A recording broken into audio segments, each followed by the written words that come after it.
자, 이 시간에는 다섯째 날의 상태라고 설명을 해야 될까? 하여튼, 자, 13강 말씀드립니다. 여기서 우리가 지난 시간에 21절을 말씀을 드렸는데, 이 21절의 말씀을 우리가 볼 때, 여기서 이제 어떤 단어를 제가 한번 말씀을 드리려고 하냐면, 자, 모든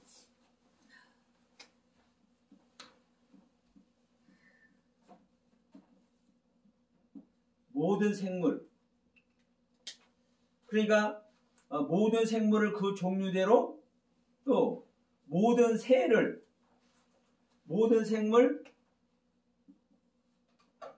모든 새, 이것을 이제, 자, 이것을 종류대로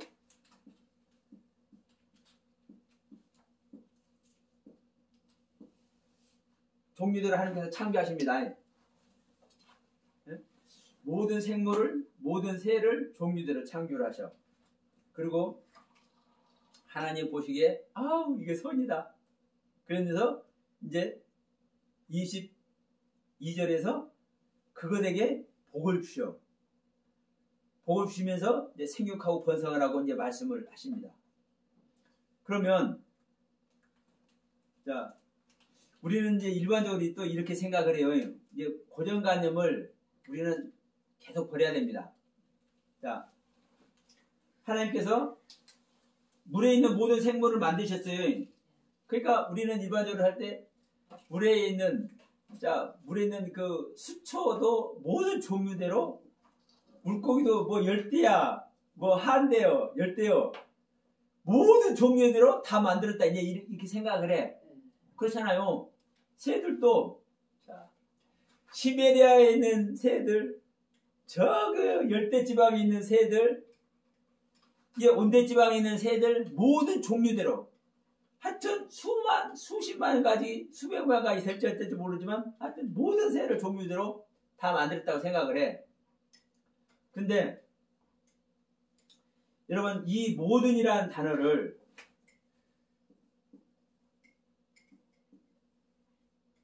우리는 그냥 지나치면 안 돼요. 이 모든이라는 단어는, 자, 전체, 전부, 모두, 또 뭐라고 그럴까요? 자, 누구든지, 무엇이든지, 이렇게 표현할 수 있는 거예요. 그렇죠? 이 모든이라는, 우리가 생각하는 이 모든이라는 이 의미를 전체, 전부, 모두, 누구에게든지, 무엇이든지, 이렇게 이제 표현을 해요. 그리고 실제로 성경에서도 그렇게 표현을 해놨어. 그러나,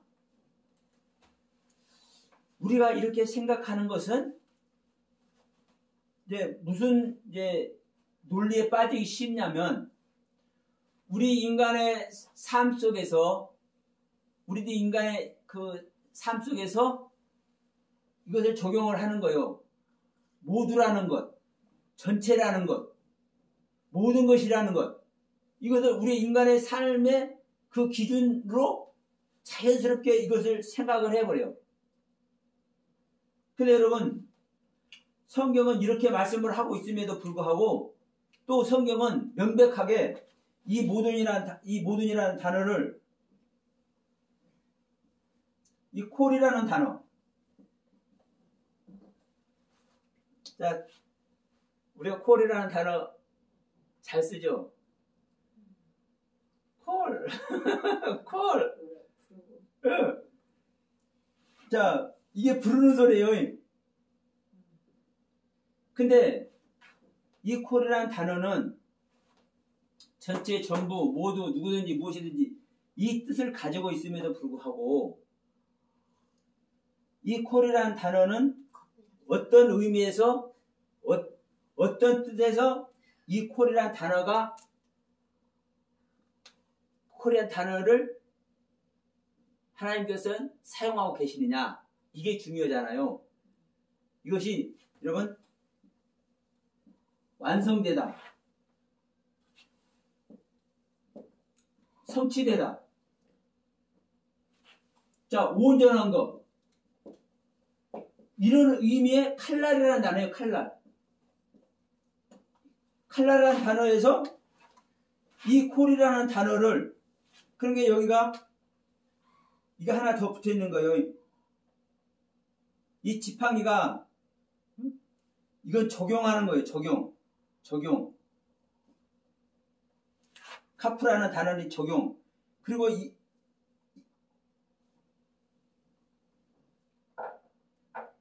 잠깐. 자, 이 지팡이는 알레프, 베트, 기메, 달레프, 해, 바바고, 헤트, 요트, 아니, 이게 머리가 백지니까 이 라메드라는 단어는 지팡이에요. 지팡이가 훈련시키는 거잖아요. 양들. 그리고 양들을 못 가게 인도하고, 그러니까 사역을 말해. 사역. 지팡이 일하는 거. 그러니까 가르치는 거예요. 훈련시키고 가르치는 것이 이 지팡이요. 그러니까 이 지팡이가 두 번을 적용하는 거예요. 이게 칼날이라고요. 이것이 바로 완성된 거고 성취된 것이고 온전한 것이 뭐예요? 이런 뜻을 이 칼날이라는 단어가 가지고 있어요. 그런데 여기서 두 개니까 하나는 빼. 그리고 이걸 콜이라고 해. 근데 이 콜이라는 것을 전체 전부 모두를 얘기를 하는 거예요. 그러면 여기서 전체 전부 모두를 왜 얘기를 하고 있는지, 이것이 옳은 건지 제가 이제 말씀을 드릴게요. 그러니까 우리가 생각하는 차원의 모두를 성경은 말하는 게 아니에요. 이 단어는, 이 콜이라는 단어는. 자, 보세요. 지금 여기서도 하나님이 큰 물고기와 물에서 번성하여 움직이는 모든 생물을 그 종류대로, 그러죠? 모든 생물을. 그러면 하나님이 큰 물고기를 만들고 번성해서 움직이는 모든 생물을, 그러면 하나님께서 물에서 움직이는 모든 생물을 만들었는데 그 모든이라는 얘기는, 자, 완성됐다, 성취됐다, 온전하다, 이런 뜻이라고 그랬죠. 그러면 물에서 하나님께서 지금 우리가 첫째 날부터 넷째 날까지 이제 창조를 통해서 우리가 지음을 받습니다. 넷째 날의 경륜까지. 그럼 다섯째 날 물에서 생명이 나오게 하면은 첫째 날부터 넷째 날까지 완성된 것 안에 있죠. 완성 안 했죠. 첫째부터 넷째 날까지 성취되었죠. 이게 온전한 거예요. 지금까지 온전한 거예요. 이것까지 온전한 전체, 첫째 날부터 넷째 날까지, 그리고 다섯째 날 물에서 생명이 나오는 이 단계까지 전체, 전부, 모두 어떤 것이든지 이것을 말할 때 이 콜이라는 단어를 사용한다고. 이 모든이라는 단어. 그런데 우리는, 자, 일반적으로 이 모든이라는 단어를 사용을 하더라도 물고기 있으라니까 모든 물고기의 종류들 이렇게 생각을 해버려요. 모든 새들 종류 있으니까 모든 새들 종류 이렇게 생각해버려. 실질적으로 우리가 이렇게 성경을 해석해 왔습니까? 안 해왔습니까? 자, 이 방송 보시는 분들 한번 생각해 보시면 알아요. 다른 분들이 창세기 1장 이 첫째 날에서 여섯째 날에 창조를 강의를 하면서 지금 다섯째 날에 창조되는 생명, 여섯째 날에 창조되는 생명을 말할 때 모든 짐승은 모든 종류대로, 기는 것은 모든 종류대로, 새는 모든 종류대로, 물고기 모든 종류대로 할 때 이 종류를 일반적인 모든 종류라고 생각하는 그 의미로 해석을 했는지, 저와 같은 의미로 해석을 했는지 한번 생각해 보시면 알아. 찾아봐도 알아. 지금 여기서 모든이라는 이 의미는요. 자, 모든 생물은 종류대로 할 때 이 모든이라는 단어는 첫째 날부터 넷째 날까지 완성된, 성취된, 온전한 생명의 경륜에 있는 모든 생물, 물에서 나오는 모든 생물, 이것을 종류대로 내라는 거예요. 그러니까 물론 이 종류대로도 자, 이 시간은 이제 너무나 이제 좁기 때문에 지난번에 제가 잠깐 설명드렸습니다. 지금 모든 새도 마찬가지예요. 우리는 나라라는 새들을 모든 종류대로, 물론 하나님께서 모든 종류대로 다 창조하셨죠. 그건 당연한 겁니다. 그런데 그 의미를 성경에서 히브리어를 통해서 기록하신 그 의미를 아까 다섯째 날에 창조된 생명이 용이라는 생명이 이 용이라는 생명이 우리가 아는 일반적인 용하고는 틀리잖아요. 하나님은 이 용을 창조하시고 보시기에 너무나 선한 존재야. 아이고 너무나 좋아. 내가 이 용에게 내가 복을 주었어. 말씀하시잖아요. 그럼 우리가 알고 있는 용이 아닌 거예요. 그럼 지금도 똑같아요. 모든 생물이라는 의미를 우리가 알고 있는 모든 생물이라는 의미, 우리가 알고 있는 모든 새라는 의미가 아니라 여기서 모든 새라는 존재를 창조하는데 왜 모든이라는 단어를 붙이고 자 셋째 날을 한번 갑시다.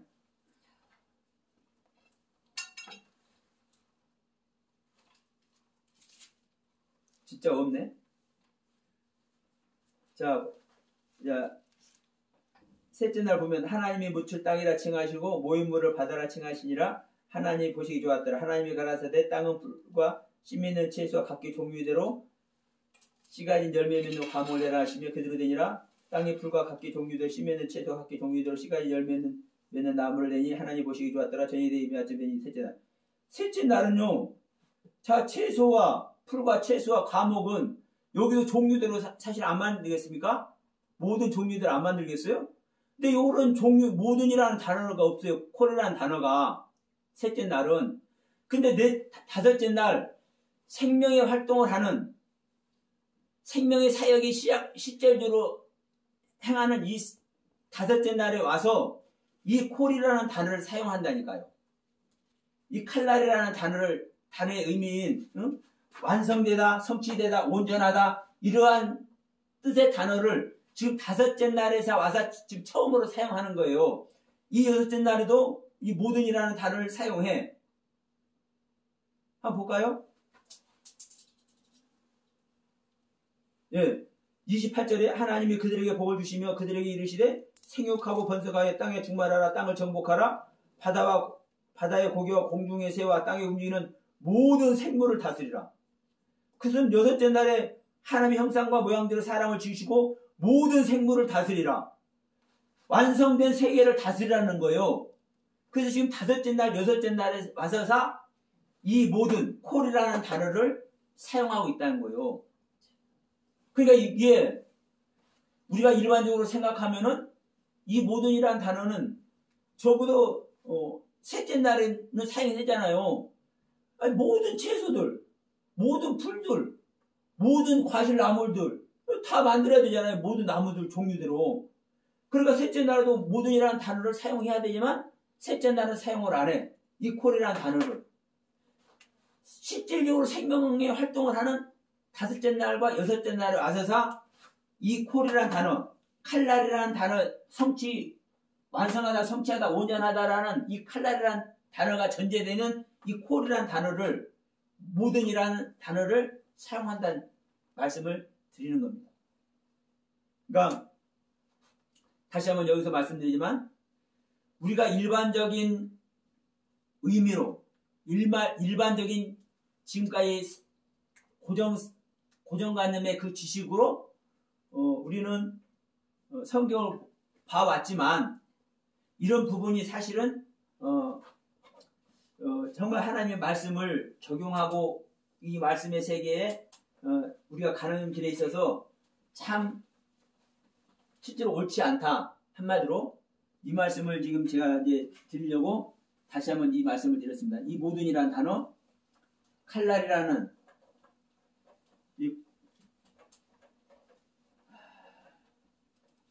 이게 잘 안 되거든요.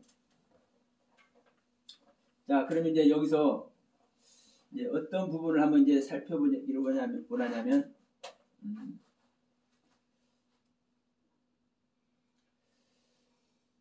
하나님께서는 그들에게 왜 복을 주시냐? 그들은 이제 새와 분명히 22절에 말씀하죠. 하나님이 그들에게, 그럼 그들은 21절에서 창조한 큰 물고기와 움직이는 모든 종류대로, 날개 있는 모든 종류대로 새를 창조하신 그들에게 하나님 복을 주시는 거예요. 그럼 여기서 자,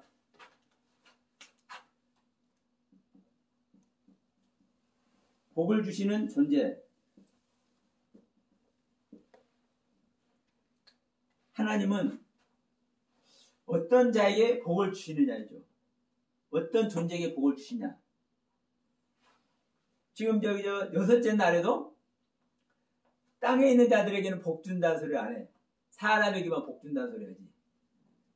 그 땅에서 기는 것, 자, 똑같은, 자, 24절 보면 하나님이 가라사대 땅은 생물로 그 종류대로 육축과 기는 것과 땅의 짐승을 그 종류대로 내라 하시고 그대로 되니라. 그러면 24절에 땅에 있는 기는 것, 육축과 기는 것과 땅의 짐승. 자, 여섯째 날 기는 것, 육축, 짐승. 이 기어는 것은 기어다니는 것이고, 이 파충류, 우리가 이제 일반적으로 생각하면 파충류를 얘기합니다. 육축은 뭐냐? 개나 소나 말이나 닭이나 이게 이제 육축입니다. 짐승은 뭐냐? 아까 말씀드렸던 하입니다. 하이. 생명. 이 짐승은 생명이에요. 생명. 그러니까 어느 자 파충류가 됐든 이 벌레가 됐든 실물하는 존재를 이제 말하는 거잖아요. 근데 이 하이는, 생명은 실존하는 존재입니까? 아닙니까? 아니잖아요. 생명은 하나님의 생명이 들어가요. 예, 이 생명, 이 짐승을 우리는 이제 짐승하면 소나 닭이나 말이나 이 짐승은 말하겠지 이렇게 연상을 해버리지만 사실 그게 아니에요. 이 짐승은 생명이에요. 생명. 자 네페시 하야, 네페시 하이, 이 생명.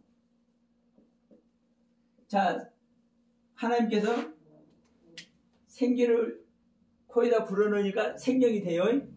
근데 이 생명이 네페시 하야예요. 근데 네페시는 자, 혼적인 존재, 혼적 생명. 근데 이 하이가 뭐요? 짐승. 하늘의 생명. 하늘의 생명이라, 하늘의 생명. 이 혼적 존재는, 혼적 생명은 땅의 생명. 땅의 생명. 이 네페시는. 이 네페시는 땅의 생명, 이 하이는 하늘의 생명을 얘기를 한다고요. 그러니까 이 하늘의 생명을 이 여섯째 날 창조하는 이 짐승을 얘기를 해. 그러면 이제 여기서 이제 여섯째 날 이 짐승 얘기를 하는 것이 아니라 뭔 얘기를 하느냐. 이 존재에게는 하나님께서 복을 안 준다니까. 중요한 것은요, 이 여섯째 날에 창조된 기는 것, 육축, 이 짐승한테는 자, 복을 안 준다. 근데 이 다섯째 날 창조한 받은 자, 누구? 물고기, 새. 이것은 하나님께서 복을 주신다 이 말이에요. 이유가 뭐냐, 이유가. 여섯째 날에 이제 사람은 여기서 나와요. 이걸 기는 거 육축 짐승을 창조하고 그 다음에 사람을 창조하잖아요. 이 사람한테는 복을 주어. 하나님이. 물고기 새도 사람 저기 생명이니까. 이것도 사람의 생명이잖아요. 24절에, 아니, 생명이라고 그랬잖아요. 생물이라고 했잖아요. 똑같이, 아까 얘기했잖아요. 그러니까, 지금 다섯째 날부터 지음받은 모든 존재는 생명이라니까요. 네페시 하야라니까. 근데 왜 그럼 밑에 거는 복을 안 해? 그러니까 지금 그거를 지금 말씀드린 거예요. 이 기능과 육축, 짐승도, 아니, 짐승 자체가 하이라니까요? 생명. 이 짐승 자체가 생명이요. 짐승 자체가. 그런데 중요한 것은 사람은 복을 주고 물고기와 새는 복을 주는데 내 여섯째 날 기능과 육축, 짐승은 복을 안 주냐 이 말이에요. 다시 한번 얘기입니다. 여섯째 날 지음받은 창조된 기능과 육축, 짐승, 더구나 이 짐승은 하늘의 생명을 말하는 이 하이라고, 생명 자체라고, 생명. 그러면 이것에게도 하나님은 복을 안 주고 일곱째 날 안식일에도 복을 줘요. 전제가 아닌 안식일, 그 안식일에도 복을 줘 하나님은. 그런데 이 여섯째 날에 창조함 받은 존재도 복을 안 주고, 왜? 물고기와 새, 다섯째 날에 지음받은 물고기와 새, 아까 얘기했죠? 물고기는 뭐예요? 물고기는 용이요, 용. 이 용이라는 존재는 왜 복을 주냐 이 말이에요. 기가 막히잖아요. 이게 일반적으로 보면 이 논리로도 안 맞잖아요. 기능과 육축, 짐승까지 다 복을 준다든지, 더구나 짐승이란 이 자체가 생명을 말한단 말이에요. 하이. 아까 말했죠. 네페시 하이. 그런데 중간에 이 물고기와 새, 사람, 이건 다 복을 받으니까 이 중간에 뭐가 있어요? 기능과 육축, 짐승이 있어. 근데 중간에 이것만 쏙 빼버리고 하나님은 물고기와 새와 사람. 근데 거기에 더군다나 물고기를 용이란 말이에요. 이거 되게만 해 복을 주냐 이 말이에요. 그래서 하나님은 이 하나하나 사실 정확하게 이 하나님의 뜻을 정확하게 기록을 해놓은 거예요. 무작정 하나님께서 말씀하시는 것이 아니고 하나하나를 하나님은 정확하게 너무나 세밀하게 우리에게 기록을 해서 하나님께서 말씀하신 그 말씀이 정말 빈틈이 없이 정확한 말씀의 세계라는 것을 우리가 몰라서 그렇지 너무나 조목조목하게 순간순간마다 하나님은 말씀을 해주고 있거든요. 그래서 자, 이 부분을 한번 봅시다. 이 여섯째 날에 지음받은 기는 것, 육축, 짐승, 이 짐승은 생명이라고 했습니다. 그러면 이 자체도 하나님은 복을 안 주셨는데 왜 물고기만, 왜 새만, 더군다나 이 물고기는 용인데 하나님께서 복을 주시냐 이 말이에요. 자, 봅시다. 하늘의 생명과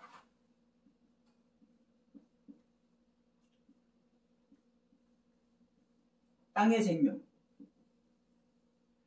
이 모든 것이 사실은 하나님의 영역이지만 하나님의 영역이지만 분명한 것은 땅은 땅의 위치가 있고 하늘은 하늘의 위치가 있어요. 그런데 땅에 있는 존재는요, 하늘과 반대 개념이 또 있는 거예요. 하나님의 전체 말씀의 세계를 보면 하나님의 영역의 말씀과 하나님 영역 아래에 있는 말씀이 땅으로 존재되어 있는 거라고. 그러면 이 땅이라는 존재는 하늘의 세계에 갈 수 없고 하늘을 온전히 적용을 할 수가 없어요. 네? 하늘을 온전히 적용할 수가 없어. 그런데 그러면 땅에 있는 존재는 그래서 복을 못 받는 거예요. 그런데 문제는 자, 새도 땅에서 번성하죠. 물고기도 사실 땅에 있는 존재죠. 사람도 땅에 있는 존재죠. 그럼 여기서 이제 이 부분을 봐야 되는 거예요. 사실은 땅에 있는 존재인데 새는 왜 복을 받고 물고기는 왜 복을 받고 사람은 왜 복을 받느냐? 기는 것과 육축과 짐승은 생명 자체인데도 불구하고 땅에 있다고 해서 왜 복을 안 주냐? 이제 이 부분을 이 시간에 이제 설명을 드리려고 합니다. 왜냐하면 우리는 복 받아야 되잖아요. 하나님의 사람으로서 당연히 하나님의 복을 받아야죠. 사실은 그 복 받는 게 뭐예요? 구원받는 거예요. 구원받는 이야기요. 우리가 복 받아서 이 땅에서 그냥 물질의 축복을 받고 이 땅에서 뭐 그냥 사회적 지위를 누리고 이런 차원의 복이 아니라 응? 이 복 받는 게 여러분 우리가 구원받는 거예요. 그런데 땅에 있는 자는 사실 복을 못 받는 거예요. 이해돼요. 예, 그렇죠? 예. 하나님의 생명이 들어가지고. 그렇죠. 그러니까 근데 문제는 땅에 있는데도 불구하고 새와 물고기와 사람을 복을 받단 말이에요. 그럼 그 이유가 뭐냐를 제가 이제 말씀을 드리는 거예요. 땅에 있지만 새는 네? 하늘을 향합니다.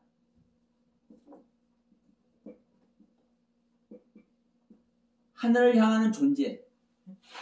땅에 있지만 새는 날지 못하면 새의 역할을 하는 거야, 안 하는 거예요? 새가 새인 것을 알게 하는 것이 하늘을 나는 거예요. 새라는 존재를 있게 하신 하나님의 뜻이 펼쳐지는 그 자체가 하늘을 나는 것이요. 네? 그렇기 때문에 이 새는 하늘을 향하는 존재예요. 존재감 자체를 나타내는 것이 하늘을 나는 거예요.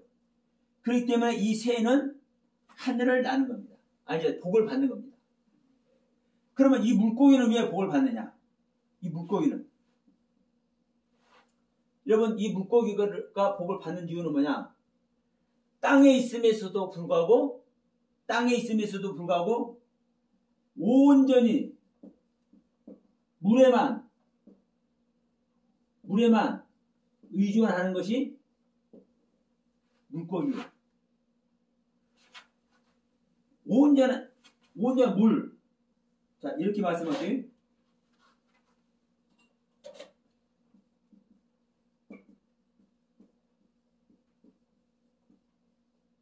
자, 온전히 물, 즉 말씀에 의존하는 존재가 물고기요. 땅에 있음에도 불구하고. 그러니까 이 물 밖으로 나가면 이 물고기는 죽어. 존재 자체가 성립이 안 돼. 살 수 없으니까. 땅에 있음에도 불구하고 이 물고기는 온전히 물에만 의존하는 존재예요. 물에서만, 말씀 아래서만 존재하는 존재예요. 그렇기 때문에 이 물고기를 하나님은 복을 줘. 그러면 이제 문제는 이제 사람이에요, 사람.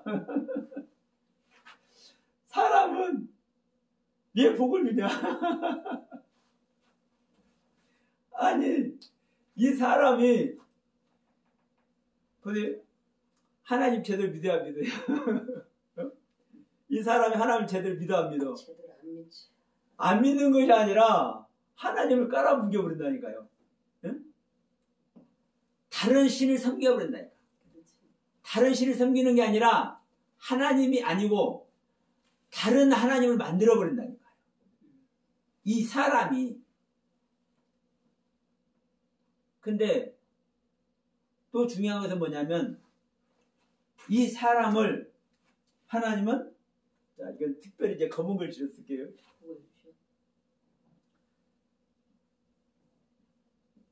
하나님의 형상과 모양으로 만드셨어요. 하나님의 형상과 모양. 그리고 이 사람은 이 사람의 재료를 보면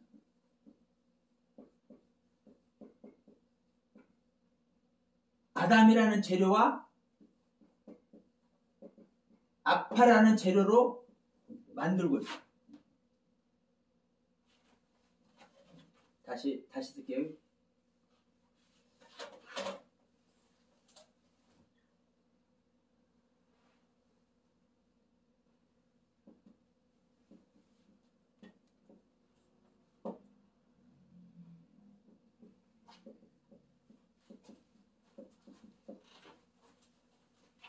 자, 이 사람을 만드는 재료 자체가 일반적인 흙이 아니라 아담아라는 흙, 즉 아담이라는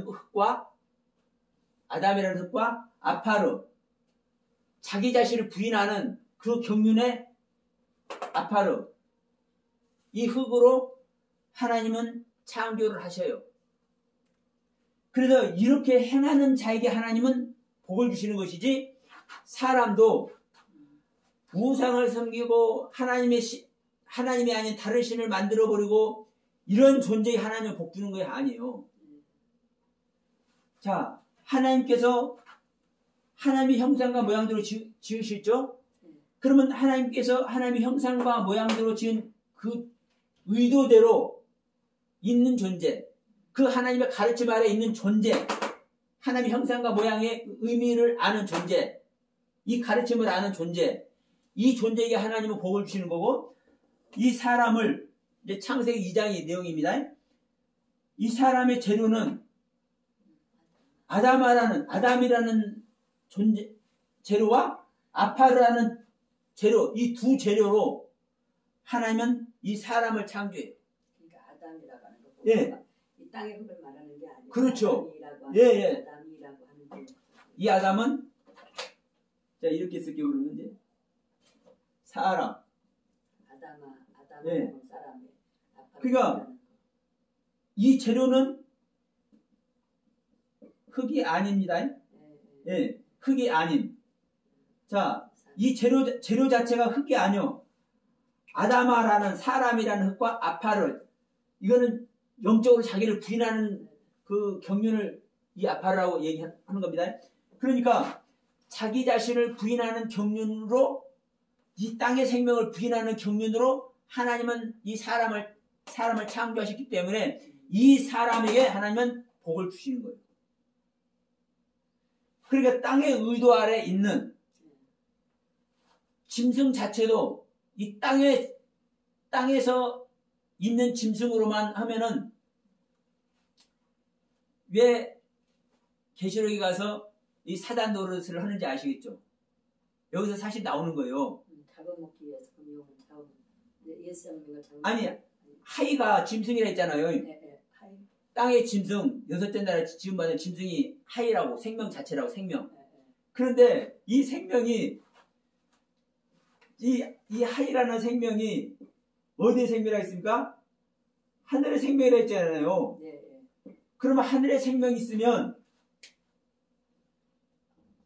바다에서 나와도 어떤 상태로 나와야 되고, 바다에서 나와도 하나님의 뜻을 이루어드리기 위해서 나오는 거예요.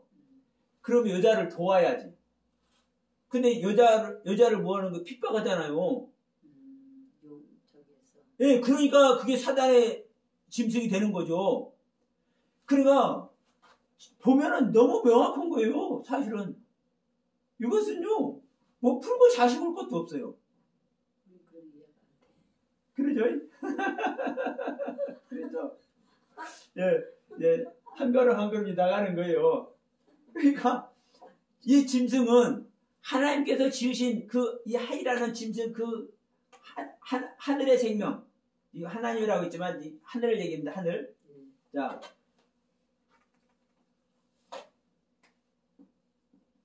이 하늘 생명을 지금 말하는 것이 이 하이란 말입니다. 그러면 이 경륜에만 있으면 짐승 자체는 이 세상 신하고 짝꿍할 수가 없는 거예요. 근데 계시록에 가면 그렇지 못하죠? 그러니까 이 짐승에는 복을 줄 수가 없는 거예요. 그리고 자, 이 짐승 하늘의 생명이라 할지라도 이 땅에서 있고 땅의 생명으로 되어 있으면 지금 복을 안 주잖아요.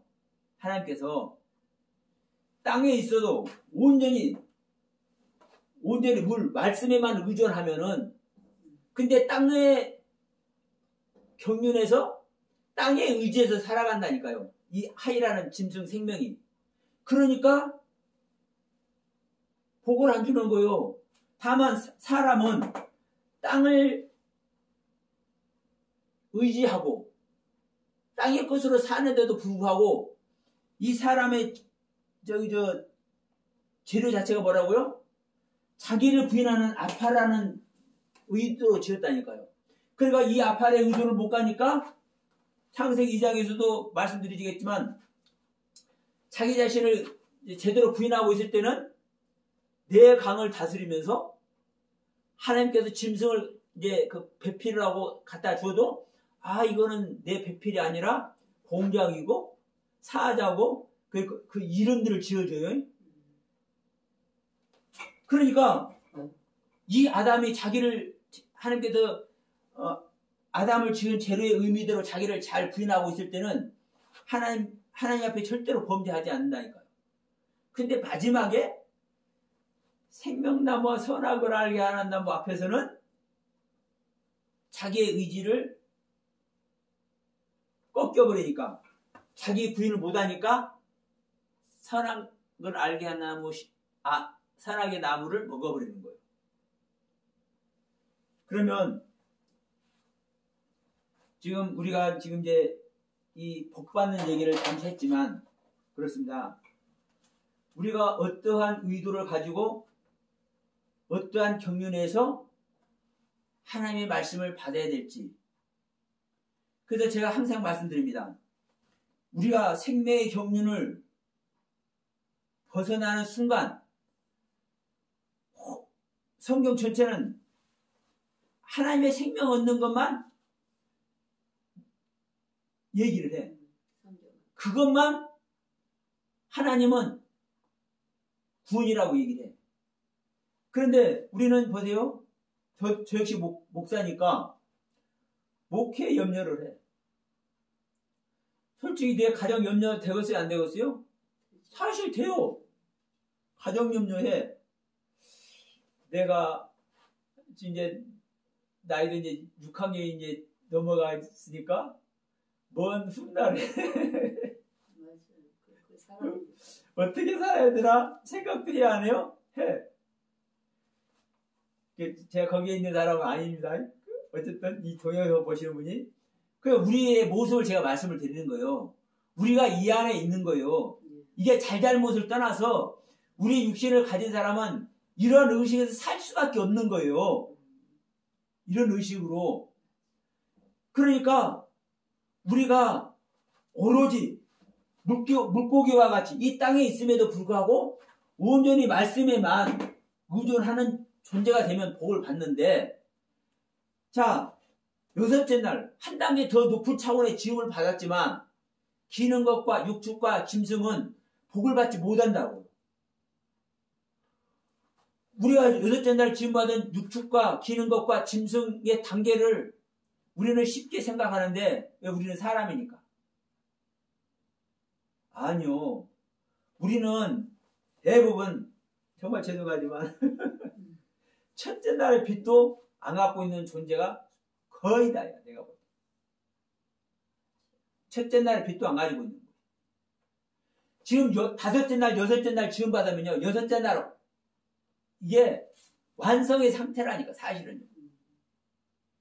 다섯째 날 복을 받잖아요. 새와 물고기만 하더라도 한 단계 더 높은 생명의 상태가 여섯째 날 기는 것과 짐승이에요. 실질적으로. 그런데도 불구하고 성경은 무엇을 얘기하고 있다? 지금 여섯째 날까지 이제 설교를 해볼 꼴이 됐는데, 설명할 꼴이 됐는데, 여섯째 날에 지음을 받았어도 온전히 하나님의 말씀에 의존하지 않는 자, 하나님의 생명 얻는 것에 온전히 자기 자신을 드리지 않는 자, 그에게는 생명이 없는 거예요. 그래서 2장에 지음받은 아담이 어디를 가니까 마지막에 선악을 알게 한다고 옳은 것이 무엇이고 옳지 않은 것이 무엇이고 판단하는 세계. 이건 심판하는 세계입니다. 사실은 옳은 것과 옳지 않은 것을 판단하는 것이 그게 심판이에요. 그것은 하나님 중에서도 성부 하나님만 하시는 자리요. 근데 이 아담이 그 세계를 가니까 뭐 해버리는 거예요? 바로 범죄자가 되어버리잖아요. 우리는 이런 가르침을 성경에서 이렇게 세세하게 기록해서 이렇게 우리에게 가르쳐주고 있는 이 경륜을 우리는 잊어버리면 안 돼요.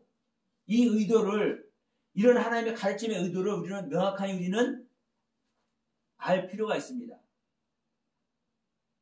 그래야, 아니, 5째 날 지음받은 존재들도 복을 받는데 왜 6째 날 지음받은 존재는 복을 받지 못할까?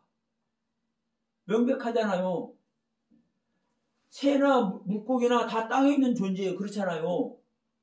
그런데도 불구하고 사실 기는 것 짐승들이 땅을 정복하고 있는 존재잖아요. 안 그래요? 땅을 정복하고 있는 존재예요. 그런데도 불구하고 왜 기는 것과 육축과 짐승은 복을 받지 못하냐 이 말이에요. 오직 사람에게만 왜 복을 주냐 이 말이에요.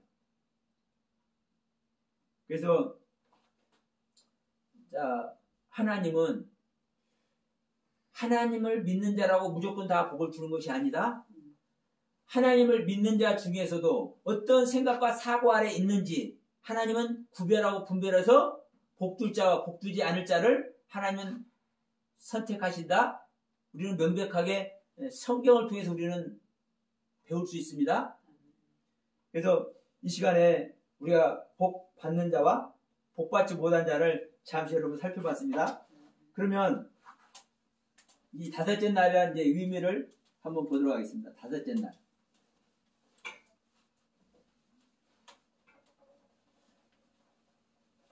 그럼 짐승과 예. 기는 거 그런 거는 복을 받지 못하는 그러면 이제 그게 순종하지 않기 때문에 그런다는 그런 거는 뭔가? 땅을 의지했잖아요. 땅을 의지하기 때문에. 땅은 하늘의 반대 개념이잖아요. 근데 새는 하늘을 날잖아요. 땅이 있어도. 아 근데 기는 것은 예. 땅에서만 이제 그렇죠. 기니까. 땅에서만 먹고 살잖아요. 그리고 저기 뭐 육조 예. 뭐 개나 소나 뭐 그렇죠. 그러니까 우리 인생이 그렇게 개처럼 막 그렇게 그냥 땅에서만 기기만 하고 그러면은 복을 받지 못한다 이제 이 뜻이잖아. 그렇게 되나? 그렇기도 되죠. 영적으로 보면. 네.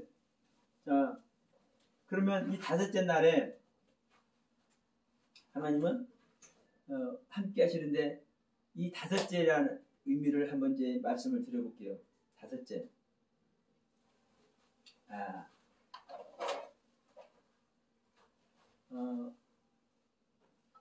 이 5째는 이제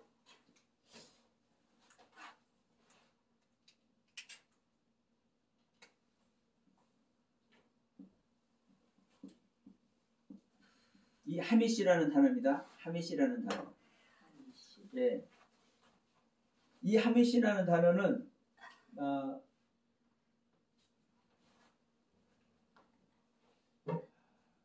어떻게 이제 말씀을 드릴까? 그냥 5이라는 숫자예요. 근데 이 5이라는 숫자가 어디서 어떤 뜻에서 유래됐냐 이제 이것을 이제 말씀을 드려볼게요. 이 5이라는 숫자는 하마시. 하미시는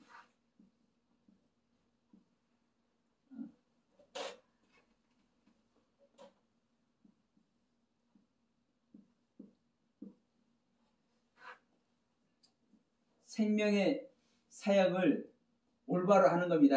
그런데 무엇에 의해서? 하나님의 일하심의 손에 의해서 이 두 손에 의해서 하나님의 일하심이 실제되는 거예요. 그래서 이 하미시라는 단어를 찾으면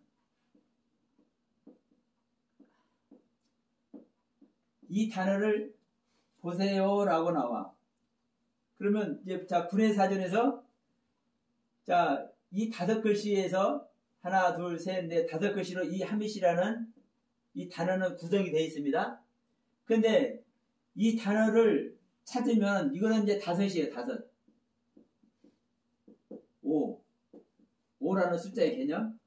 근데 이 단어를 찾으면 어떤 단어를 찾으세요 하냐면은 요 단어를 찾아보세요 나와요. 헤트, 맴, 셋시. 그러면 이 단어는 어떨 때 사용이 되느냐? 엉뚱한 예리 같지만 한번 들어보세요. 전투할 준비가 되어 있는 자. 예? 5시라는. 예, 전투할 준비가 되어 있는 자. 그러니까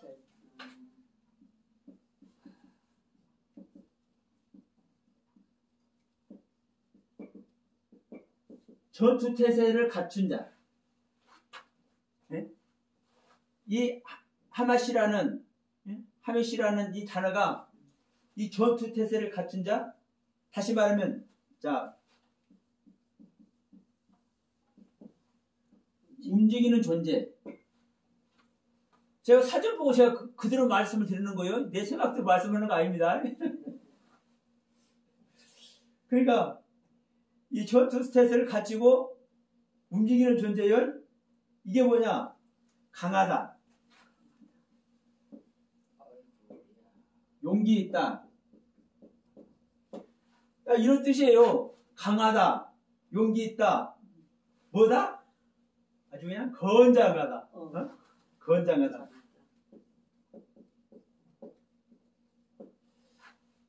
아주 건강하고 장한 모습이에요.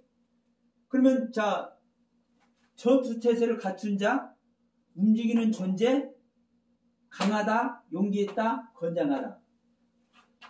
이런 의미를 이 5째 날, 이 하밋이라는 이 단어 속에 이 5째라는 이 단어 속에 왜 이런 의미가 담아 있는지 일반적으로는 매치가 됩니까? 안 됩니까? 안 돼요. 일반적으로 매치 안 되잖아요. 네.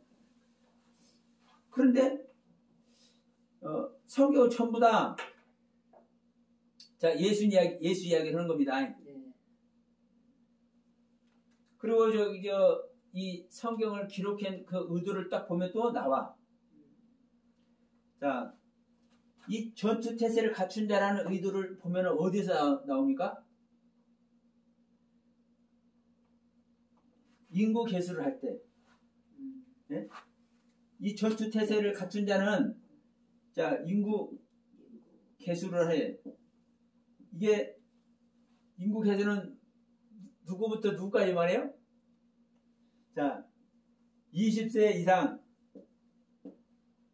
노인들 빠져, 노인 제외. 노인 제외. 그러면 자, 여기서 그렇죠. 건강하다, 용기 있다, 건장하다. 실질적으로 전투를 할 수 있는 이 존재만 인구를 개선한다고요. 이게 군대예요, 이게. 그리고 창세기 1장 우리가 얘기했잖아요. 그러면 이제 1장 7째 날 가기 전에 6째 날까지 완성하고 이게 6째 날까지 완성하는 게 1장 마지막 절입니다. 그러면 1장 31절 마지막 6째 날이니라 해놓고 2장 1절에서 뭐라고요? 2장 1절에서 천지와 만물이 이르니라 그래. 그러면 천지와 만물이 이른다? 천지는 하늘과 땅을 말하는데 만물은 뭐냐? 만물은 군사예요, 군사. 아, 만물이. 예. 차바라는 단어. 그러면 창세기 1장에서 해와 달과 별과 뭐 물고기와 뭐 새들과 짐승들 다 이거 만들었는데 이것이 군대래. 예? 이해되시죠? 예. 그러니까 지금 무슨 얘기하는 거요? 모든 것이 생명 얘기하는 거예요. 생명의 상태. 예, 생명의 상태. 그러면 지금 이 다섯째 날을 지금 어떤 생명의 상태인지, 다섯째 날의 상태가 어떤 날인지를 제가 이제 말씀드리는 거예요. 그래서, 말로만 다섯째 날이 아니라 성경에 다섯째라는 이 하메시라는 단어를 찾으면 이런 단어의 의미가 나오는데 왜 이런 단어의 의미를 두고 있는지 제가 이걸 설명하는 거예요. 이건 원문을 찾아도 이건 안 나오잖아요.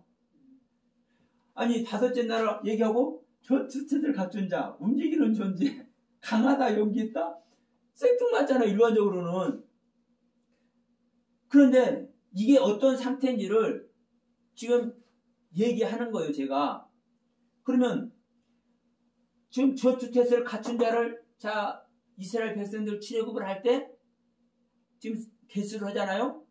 그러면 20세 이상 노인들 제외. 그러면 자 노인들은 잘 움직입니까? 못 움직여요? 연세 드신 노인들은 잘 움직여요? 안 움직여요? 못 움직이잖아요. 자 보세요. 움직이는 존재라는 뜻을 왜 해놨는지 이해되시죠? 못 움직이니까. 자 어린아이들도 실제 움직이기는 움직이지만 적으로부터 자신을 보호할 수 있는 움직임을 가질 수 있어요? 없어요? 못하죠. 그래서 아직 미숙한 어린이들은 이 움직이는 존재가 아니라고 지금 빼는 거예요. 전투가 가능한 존재만 사실은 움직이는 존재인 거예요. 이게 다섯째 날의 모습이라니까. 생명의 활동, 네? 생명의 활동, 움직이는 존재. 그래서 물고기 이제 그때서부터가. 예, 이제 물고기는 활동하는 적이다. 자 물에서만 있지만 제대로 활동하잖아요. 새는 하늘가에 활동을 하잖아요. 예, 그러니까 이 지금 다섯째 날에 지금 받은 존재가 이 다섯째라는 의미가 실질적으로 전투 태세를 갖춘 것을 얘기를 하고 움직이는 것을 얘기를 한다고요. 우리가 볼 때 강하고 용기 있는 실제로 건장한 상태를 이 다섯째 날로 지금 얘기를 하고 있다고요. 이해되시죠? 그래서 여러분 이 부분을 우리가 하나하나 솔직히 제가 지난번에 창세기 강의할 때는요 이런 말씀 드리지도 못했어. 그냥 자 요것을 보면서 생명의 사역이 올바르게 하고 있는 존재야 이렇게만 얘기한 거예요. 그러면 보세요. 여기서 생명의 사역 실질적으로 전투를 한 존재는 우리가 이웃나라하고 싸우는 전투가 아니라 내 생명 안에서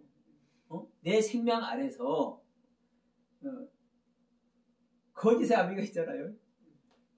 우리를 자꾸 육의 속속으로 끌어내리는 거짓의 아비가 있어. 이것과 전투해야 되잖아. 네? 무슨 얘기 아시죠?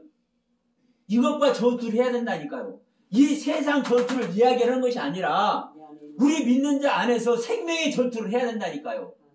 이 생명의 전투를 할 수 있는 상태, 이게 뭐예요? 다섯째 날 돼야 이게 된다고 얘기를 하는 거예요. 이게. 지난번에 이 창세기 강의할 때 제가 이런 얘기 못했다니까. 그때도 이런 소리가 써 있었어. 아니 사전에 있으니까. 근데 이런 해석을 그때는 하지 못했어요. 근데 다시 한번 이 부분이 이제 눈에 확 오는 거예요. 아, 그렇구나. 이 다섯째 날에 이게 십제네. 왜 이런 단어가 써 있는지. 이거 그냥 하나님께 다 가르쳐 주고 있는데 사실 지난번에 제가 몰라봤어. 이번에 제가 이 얘기를 처음 하는 겁니다. 사전에 이런 이야기가 왜 써 있는지. 이런 말씀의 의미가 왜 써 있는지. 그러니까 여러분, 우리가 전투가 일본군하고 전투, 북한군하고 전투가 아니라, 네, 우리 안에서 거짓의 아비와 옛 생명과 생명의 전투를 해야 한다니까요. 하늘나라 군대 군대가 되어서. 그래서 2장 1절에 창세기 2장 1절에 천지와 만물이 이루니라 하는데 이 만물이 군대라고. 군대. 차바라는 단어. 실제로. 성경은요 하나하나 한 단어를요 우리가 이해 못할 때는 엉뚱한 말이 써 있어. 그렇잖아요. 그러니까 저도 지난번에 이런 이야기가 있지만 제가 그때는 조금 더 미성숙했기 때문에 똑같이 사전을 봤음에도 불구하고 이 설명을 제가 못했어. 근데 이번에는 제가 설명을 드리는 거예요.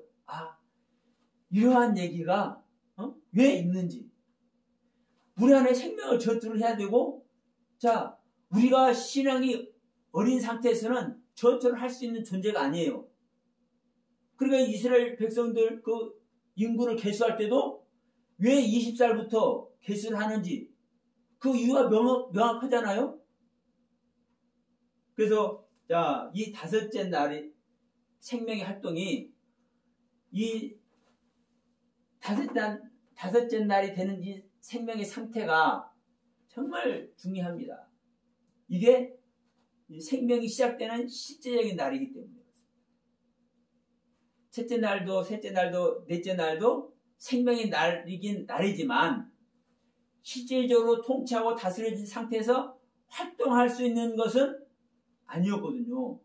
넷째 날도 큰 광명과 작은 광명을 통해서 내 생명의 상태가 다스려지기만 했지.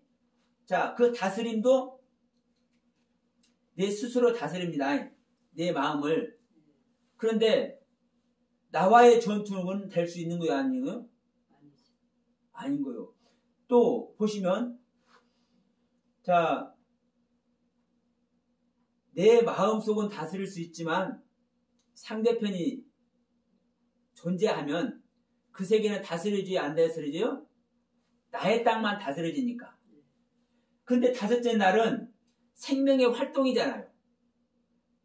그러면 다른 사람과의 관계 속에서도 지금 자, 안에 충만해진 자는 안의 세계가 다스려지는 자는 밖의 세계도 다스려집니다. 그렇죠. 예.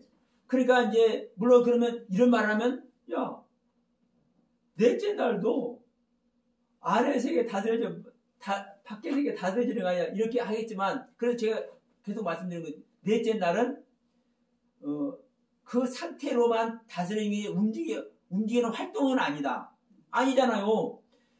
해와 달과 별이 고정이 되어 있는 것이지 움직이는 존재가 아니잖아요.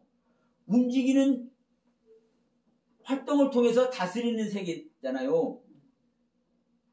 관계를 통해서. 그래서 이게 다섯째 날 되어야 실제적인 전투를 할 수 있고 다스림의 세계를 갈 수 있다라는 거죠.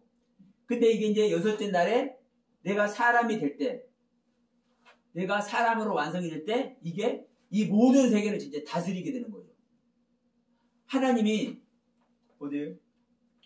모든 것을 창조해놨어요. 근데 이걸 또 2장 1절에서 만물이라고 표현한다고 그랬죠. 아까 만물. 예. 2장 1절에 만물. 이게 군대. 응? 군대, 만물 예. 군대라고.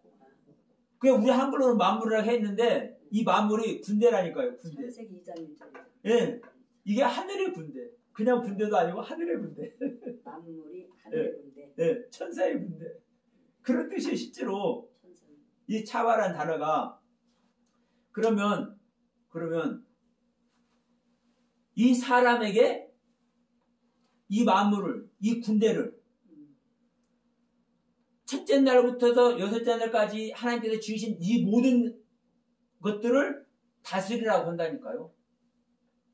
모든 만물을. 그럼 뭐래요? 거기 예. 그러니까 우리 신령이 그걸 다 저기에서 이제 다 통치하고 다스려라. 그렇죠. 그러면 뭐래요? 이게 왜 중요하냐면 이제 여섯째 날에 이걸 해야 되겠다. 왜 중요하냐면 이제 잠깐 언급을 하고요. 그 속에는 낫을 주관하는 큰 광명도 있죠. 낫이라 칭하는 빛도 있죠. 이것도 다 군대라니까요. 네? 차바, 만물. 이것을 사람에게 다스린다고요. 이게 지금 이 창조된 사람이 얼마나 엄청난 사람이에요. 이 사람에게 다스리라 한다고요. 이 사람이 바로 예수 그리스도라고요. 이 사람이 여섯째 날에 지음받은 사람이 아니 어떤 존재가 궁창의 하늘을 다스려요. 궁창의 해를 다스려요. 어떤 존재가 빛을 다스려요. 우리가 빛을 다스려요? 우리가 해를 다스려요? 근데 여섯째 날에 사람에게 하나님은 다스리라고 하는 거예요. 이 사람이 예수. 실제로 말씀하잖아요. 그래요. 그래서 이게 예수란 말이에요. 그리고 그 하늘과 그 땅이라고 표현하는 그 자체도 예수를 말하고 있지만, 그러니까 이리 봐도 저리 봐도 창세기 1장 첫째 날부터 여섯째 날까지 이 짓는 존재는 바로 예수 그리스도의 생명을 창조하는 이야기를 성경은 하고 있다. 명확하게 말씀을 하는 거예요. 사실은 수도 없이 우리가 이것을 잘못 알고 있을 뿐이지. 그럼 지금도 보세요. 이 다섯째 날은 의미, 지금 우리가 이 전투 태세를 갖추고 움직이는 존재이고 강한 존재인 것을 우리가 알아야 될 말이에요. 이 하나님이 용을 지으시고 왜 이 용에게 선하다, 이 용에게 복을 주셨냐, 이걸 설명되었냐 이 말이에요. 우리가 지금까지 일반적으로는 아는 사람도 저와 같이 이렇게 아는 사람도 있겠지만 일반적으로는 대부분 다 모르고 있었던 거 아닙니까? 잘못 전해지 온, 잘못 전승되어 온 이 말씀에 의해서. 그러면 이것은 우리가 그렇게 잘못 왔을지라도 성경은 이미 모세 때부터, 모세가 기록할 때부터 정확하게 기록해서 우리 손에 이미 다 들려주셨어요. 정말 우리가요, 정말 회개해야 됩니다. 이 성경의 말씀을 모세 때부터 계속 우리 손에 들려준 이 성경을 지금까지 보지 못한 이 책임요, 누구한테 말할 필요도 없는 거예요. 저로 말하면 40년 전서부터 이 책 그대로 주워놨는데, 아니 40년 전에도 저희가 얼마든지 저 사전 볼 수 있었잖아요. 우리 한글 아니까 한글 아는 사람이 이 사전 다 찾아봐. 저를 가르친 담임 목사, 저를 가르친 뭐 전사님들, 뭐 장로님들, 이거 탓할 것이 아니라 내 손에 들려놨다고, 이 성경을. 우리가 이 성경을 못 봐온 거예요. 그러니까 지금 이 동영상을 보시는 분들도 누구에게 잘못 가르치면 탓할 필요도 없는 거예요. 하나님은 뭐라고 분명히 말씀해요? 만물에 하나님의 신성이 있기 때문에 너희들은 변명하지 못한다. 변명하지 못한다. 이 물고기, 용, 왜 만들었는지 하나님은 사실을 명확하게 말씀해 놓으셨기 때문에 변명 못하는 거예요. 왜? 복 주셨잖아요. 선하다고 얘기했잖아요. 이 용한테. 뒤에는 뒤의 일이고 창세기 1장에서 이렇게 말씀하셨으면 이렇게 말씀하신 이유가 있는 거예요. 그러면 그 말씀을 우리가 먼저 붙잡아야 돼요. 뒤에 용은 뒤에 나오잖아요. 목사님, 안 그래요? 계시록은 계시록에서 나오고 다니엘은 다니엘에서 나와. 그러면 모세에게 들려줘가지고 맨 처음에 기록한 이 내용을 먼저 봐야 되잖아요. 그래서 이 용에게 왜 복을 주셨고 이 용을 왜 선하다 했는지 이 하나님의 뜻을 우리가 성찰해야 될 거 아니에요? 그 의도를 우리가 알아들어야 될 거 아니에요? 그래야 이 창세기 1장의 창조가 우리 안에서 일어나죠. 이것을 하나님께서 실행을 하시죠. 근데 이걸 안 하니까 하나님은 이걸 실행 안 하셔. 창세기 1장 2절에서 왜 혼돈과 공허와 흑암을 고백하고 있는지 이것을 그 이유를 모르니까 빛이 있으라 실행을 안 하셔. 여러분 명백합니다. 그 누구에게 잘못도 없어.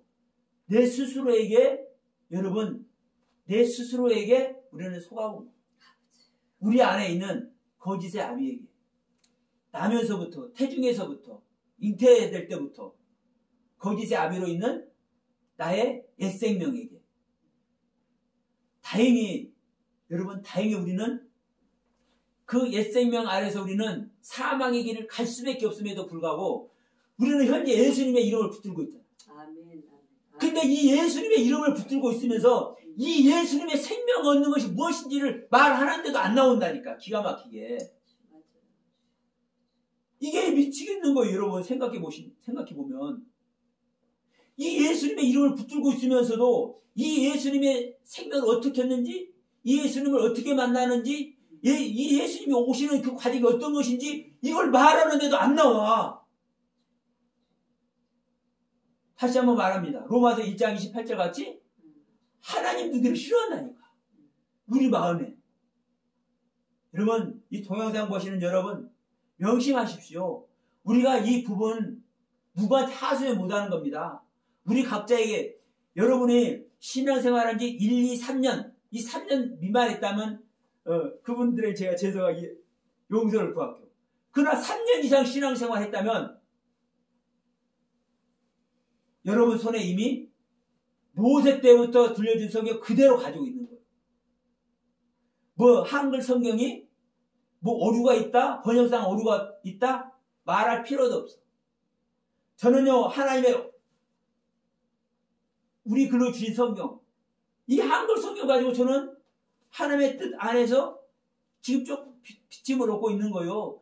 제가 자 보세요. 하민 씨도요, 처음 이거 하민 씨 안 썼잖아요. 왜? 제가 이 원문 글씨를 잘 못 쓰니까.